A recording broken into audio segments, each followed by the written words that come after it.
မြန်နိုးလိုက်လို့ရှင်ကိုကအိမ်ဒီကိုမရတော့လူတယောက်ကကိုမြန်နိုးတယ်လေကိုတောက်လျှောက်အိမ်ဒီအတန်းပြတ်တယ်အရန်နဲ့ကိုကလည်းပြီးတော့မှာဟုတ်လား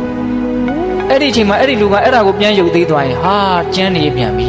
တော်တော်ဆိုးတယ်နော်တခါကြီးမိုင်းများစဉ်းစားကြည့်နော်မြန်နိုးတဲ့လူကိုကပြန်ပြီးတော့မြန်နိုးရတဲ့ကိစ္စကလည်းတကယ်မလွယ်ဘူးသူကကိုရာသက်ပံကြီးမင်းကိုငါမြန်နိုးရမလို့စာချုပ်ထားတာမှာ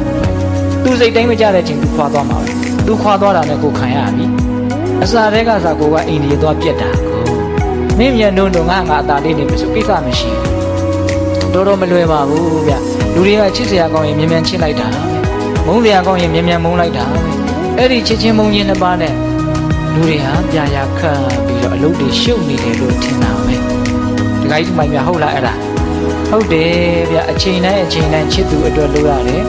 မုန်းသူအတွက်လုပ်ရတယ်ချစ်သူထဲမှာကိုယ်ထဲပါတယ်တခါတလေကျတော့မုန်းသူထဲမှာတော့ကိုယ်ပါခြင်းပါနေတယ်ဒီကိစ္စမှမြ